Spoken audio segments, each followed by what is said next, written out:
Fal ilmul munazzalu alaina ilmani.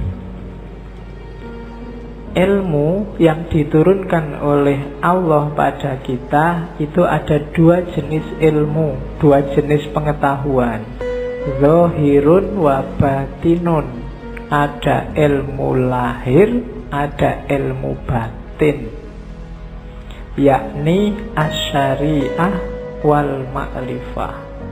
Yang lahir namanya syariat, yang batin namanya makrifat. Fa'amrun bisyariati ala fa'amaro bisyariati ala zahirina wabil ma'rifati ala batinina. Maka Allah memerintahkan untuk melaksanakan syariat terhadap lahiriah kita, jasmaniyah kita, wabil ma'rifah ala batinina, dan memerintahkan untuk makrifat pada batin kita. Lian taja min ijtima'ihima ilmul haqiqah, supaya lahir dari persatuan syariat dan makrifat, yaitu ilmul haqiqah, pengetahuan tentang hakikat. Jadi ilmu itu dua, syariat dan makrifat, ilmu lahir dan ilmu batin. Yang syariah diperintahkan untuk lahir, yang makrifat diperintahkan untuk batin. Dua-duanya harus jalan. Jadi kalau ada orang bilang tasawuf itu anti syariat, berarti belum banyak membaca buku-buku tasawuf. Hampir semua sufi bilang makom itu, level dan suluk itu dimulai dari syariat. Cuma jangan berhenti di syariat. Syariat cuma lahirnya, butuh batinnya. Beliau menyebutnya makrifat. Jadi nanti kita lihat contohnya banyak nanti, bagaimana lahir sama batin. Hidup kita kan juga begitu. Lahirnya ini ngaji, cuma kalau batinnya nggak beres, ngajimu nggak ada nilainya. Ngaji cuma pingin nonton santri yang putri-putri misalnya, itu kan nggak dapat apa-apa. Mumpung kelihatannya sekarang banyak putrinya berangkat, beda kan, hasilnya beda. Kalau batinnya nggak beres, lahirnya juga nggak bernilai. Tiap hari apel nganter, tapi di dalamnya nggak ada rasa apa-apa. Itu kan nggak ada nilainya nganternya sama apelnya. Wong nggak ada senengnya itu. Awalnya kan batin dulu, baru ada manifestasi lahirnya. Apapun itu, kuliah, apalagi kerja, apalagi bahkan makan, ini kan aspek-aspek lahiriah. Batinnya harus beres. Kuliahmu itu cari ilmu apa cari ijazah apa cari gelar? Makan itu biar kenyang apa biar hidup apa biar besar apa biar, itu kan batinnya. Segalanya pasti ada lahirnya, ada batinnya. Dua-duanya harus beres. Batin juga enggak ada apa-apanya. Pak, saya ikhlas Pak ngaji itu Pak, tapi nggak pernah ngaji, ya podo wae. Ya kan? Atau ngaji tapi niatnya nggak ikhlas, sama aja. Jadi harus gabung. Pak, saya kuliah itu nggak ngejar ijazah Pak, saya nggak ngejar gelar, pokoknya saya nyari ilmu aja. Makanya saya sampai semester 14 nggak lulus-lulus. Wong memang nggak pernah masuk, nggak pernah datang ke kampus. Jadi podo wae, lahirnya nggak beres. Dua-duanya harus beres. Kalau dua-duanya harus beres, akan ketemu namanya ilmul haqiqah, kebenaran yang sejati, hakiki. Oh, ini toh hakikatnya, itu loh. Kita melakukan banyak sekali religious service, cuma kita nggak pernah ada O-nya. Oh, sholat itu berarti rahasianya ini toh. Oh, puasa itu berarti ini yang dimaksud oleh Allah. Oh, zakat itu. Ini kalimat oh ini menunjukkan kamu sudah menemukan hakikat. Jadi oh, intinya ini ternyata yang tiap hari saya lakukan itu. Itu bisa ketemu kalau gabung antara lahir dan batin, syariat dan hakikat. Itu kan di surat Ar-Rahman disebut terusannya marojal bahroini yaltaqiyan bainahuma barzakhul la yabghiyan. Jadi dua laut yang dibiarkan oleh Allah mengalir kemudian bertemu. Dua laut itu tafsirannya Syekh Abdul Qadir Jailani ya syariat dan makrifat. Ketika yaltaqiyan melahirkan hakikat. Bainahuma barzakhun, tapi la yabghiyan. Di antara keduanya ada batasnya, ada bedanya, tapi la yabghiyan, tidak saling menafikan, tidak saling menghoibkan. Dua-duanya penting, saling butuh. Wa illa famujarradu ilmi dzahir la tahsulul haqiqah. Kalau tidak ada makrifat, tidak ada batin, maka ilmu lahir saja tidak akan bisa menemukan hakikat. Wala yasilu ilal maksud, dan tidak akan ketemu maksudnya. Wal ibadatu, dan ibadah itu, wal ibadatu al-kamilatu yang sempurna bihima, berdasarkan keduanya, la biwahidihima, tidak karena salah satunya. Jadi harus ada dua-duanya. Wa ma khalaqtul jinna wal insa liya'budun, dan tidak aku ciptakan jin dan manusia kecuali untuk menyembahku.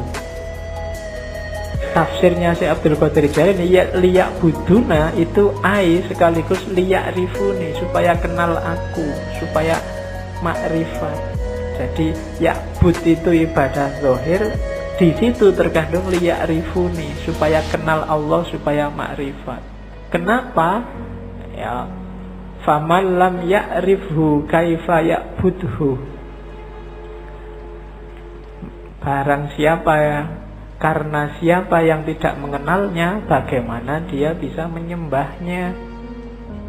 Kita bisa ibadah. Ibadah itu kan melayani Allah, mengabdi pada Allah. Nah kalau kita tidak kenal Allah, tidak ada aspek makrifatnya, tidak ada aspek batinnya, gimana kita bisa melayani Allah, memenuhi permintaannya Allah? Jadi dua-duanya harus saling ada, saling mendukung, saling membantu untuk mewujudkan hakikoh, pemahaman akan kebenaran yang sejati. Itu dasarnya. Makanya malam ini saya kasih judul ibadah lahir dan ibadah batin. Ini loh rankingnya, katanya Syekh Abdul Qadir Jailani. Tadi kan ilmu itu dua jenis. Kalau di ranking, ilmu itu dari lahir masuk ke batin. Batin itu tadi kan ke dalam sama sekali. Jadi ilmu paling kelihatan itu ilmu lahir. Isinya perintah, larangan, hukum, halal, haram, sunnah, mubah, dan lain sebagainya. Itu ilmu lahir. Boleh ngerokok apa enggak boleh, boleh apalagi. Itu kan hukum semua. Facebook itu haram apa halal, WA itu haram apa halal, kan gitu. Itu ilmu lahir. Kalau lahir saja tanpa batin, ya nanti kayak ayat tadi, tidak nyampe maksudnya. Hanya berlandaskan pada nas dan yang kelihatan saja. Itu yang bikin sering-sering ada fatwa aneh-aneh, karena yang dilihat lahir saja. Saya lupa dulu di Mesir ada fatwa untuk menghindari zina, zina mata, zina macam-macam.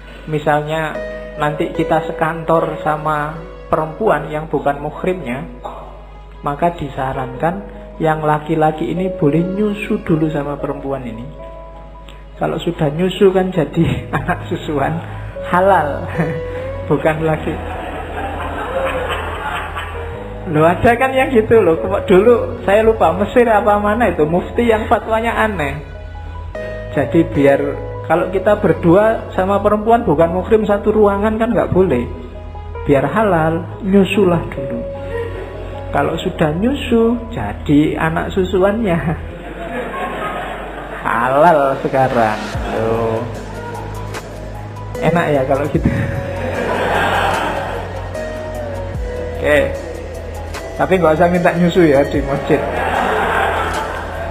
Oke. Loh itu, loh kalau mempertimbangkan lahir cuma itu, bisa memainkan dalil. Untuk tidak begitu, ya masuklah ke level yang lebih dalam, ilmu batin. Ilmu batin level paling bawah, level paling dangkal itu batinnya syariat, namanya thariqah. Di dalam thariqah ada yang lebih dalam, namanya makrifat. Di dalam makrifat ada yang lebih dalam, yaitu hakikat. Itu yang katanya Syekh Abdul Qadir Jailani, batinul bawatin, batinnya batin. Jadi lapisan paling luar syariat, lapisan di dalamnya thariqah. Di dalam thariqah ada makrifat, di dalam makrifat ada hakikat. Jadi syariat itu perintah lahiriahnya. Perintah lahiriah ini pasti ada maksud dan tujuannya. Kesanalah kita menuju maksud dan tujuannya. Itulah namanya thariqat. Kalau kita menuju ke sana, kita akan menemukan pemahaman. Oh, rahasianya ini toh. Itulah makrifat. Kalau sudah gabung semua, syariat, thariqat, makrifat, kita akan sampai pada makom namanya hakikat, menemukan kebenaran yang hakiki dan sejati. Beberapa sufi menganggap makrifat sama hakikat ini satu level. Orang yang sudah ngerti hakikat pasti dia makrifat, orang yang makrifat pasti kenal hakikat. Jadi yang jelas ada syariat, jalani itu, kemudian kejar rahasianya, maksudnya. Jangan cuma kayak mesin ya, robot yang diprogram A terus jalan A, tapi pahami tujuannya. Gapailah tujuan itu, itulah namanya thariqah, cara menemukan tujuan dari syariat. Kalau sudah serius menjalani syariat melalui thariqah, orang akan memahami rahasia-rahasianya, itulah makrifat. Dan kalau sudah makrifat berarti dia sudah paham hakikat, kebenaran yang sejati. Itulah ilmu. Ilmu apapun sebenarnya levelnya ke situ, karena semua ilmu muaranya akhirnya harus pada Allah, harus pada hakikat. Yang belajar fisika, matematika, biologi dan seterusnya harusnya membawa kepada Tuhan. Jadi ada level lahiriah ilmunya syariat, terus thariqahnya. Jadi ilmu ini yang bisa membawa ke Allah pakai jalan apa, itu namanya thariqah. Kalau sudah menjalani itu akan memahami rahasianya sampai di namanya makrifat. Kalau sudah sampai makrifat, insya Allah disitulah ketemu hakikat. Jadi syariat, thariqah, makrifah, hakikat. Di bawah itu ada hadis yang dikutip oleh Syekh Abdul Qadir Jailani, asy-syari'atu sajaratun. Syariah itu pohon, wa thariqatu alsonuha, dan thariqat itu dahannya, wal ma'rifatu auraquha, makrifat itu daun-daunnya, wal haqiqatu asmaruha, hakikat itu buahnya. Saya tidak tahu kalau bahasa Indonesia asmara itu jangan-jangan menyerap dari bahasa Arab asmar. Asmar itu buahnya banyak. Jadi asmara itu berarti buahnya banyak. Oke. Wal Qur'anu jami'un ya bijami'iha, dan semua itu tentang syariat, thariqat, ma'rifat, hakikat itu dikompilasi oleh Allah dalam Al-Qur'an. Bijami'iha, kita bisa menemukannya gimana? Bidalalah wal isyarah. Kalau bidalalah namanya tafsir, kalau wal isyarah namanya takwil. Ada yang bisa langsung dipahami dijadikan dalil, namanya tafsir. Ada yang sifatnya isyarat, harus pakai takwil dulu, baru ketemu rahasianya. Jadi ada ilmu lahir, ada ilmu batin, kemudian ada level dan rankingnya ilmu. Diawali syariat, terus thariqat, terus makrifat, terus hakikat. Oke, sekarang kita lihat permis-permisnya. Berarti apa? Berarti ibadah itu dari syariat menuju hakikat. Berarti tugas kita di dunia itu yang pertama belajar tentang syariat, kemudian menjalani syariat, kemudian belajar tentang hakikat dan memahami hakikat, kemudian menjalankan hakikat lewat thariqah tadi. Jadi dari syariat menuju hakikat. Jangan khawatir kalau ada yang ngomong sufi tidak sholat, sufi tidak puasa, itu hoax kalau hari ini. Ya, itu hoax. Oke, itu saya potong beberapa kalimat yang bagus. Perbuatan yang baik mestilah dilakukan dengan cara yang benar. Kalimat ini bisa dipakai karena sekarang banyak orang yang melakukan perbuatan baik dengan cara yang tidak baik. Mengingatkan tapi menyakiti. Nah, itu melakukan perbuatan baik. Mengingatkan kan baik, tapi dengan cara yang tidak baik. Ngasih sedekah tapi pakai caci maki. Nah, itu juga perbuatan baik, ngasih sedekah. Jalannya bukan caci maki. Ngasih tahu tapi bentak-bentak. Nah, itu banyak kita sering melakukan perbuatan baik tapi jalannya tidak baik.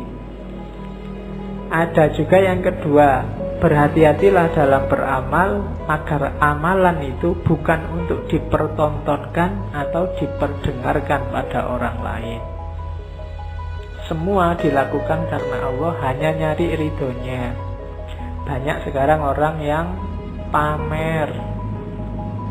Dan alhamdulillah media massa hari ini, medsos hari ini tuh mendukung kita untuk pamer. Ya kan? Ngapain dikit aja diposting, difoto.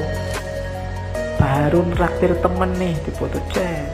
Terus semua ngasih jempol. Ya enggak tahu sih, mungkin mamerkan itu ya motifnya juga mungkin bukan pamer, tapi ya wujudnya pamer itu. Untuk dipertontonkan atau diperdengarkan. Diperdengarkan itu ya kadang sok-sok kita kan cerita, kok kemarin nggak masuk. Wah, mohon maaf ya Pak, saya itu banyak acara Pak, hari kemarin itu saya diundang ke sana kemarin. Ya itu memperdengarkan, mempertontonkan atau memperdengarkan bahwa kamu orang baik, bahwa kamu orang hebat, bahwa kamu melakukan hal-hal yang terpuji dan seterusnya. Hati-hati, katanya Syekh Abdul Qadir Jailani, nilai amalmu bisa rusak. Jadi hati-hatilah.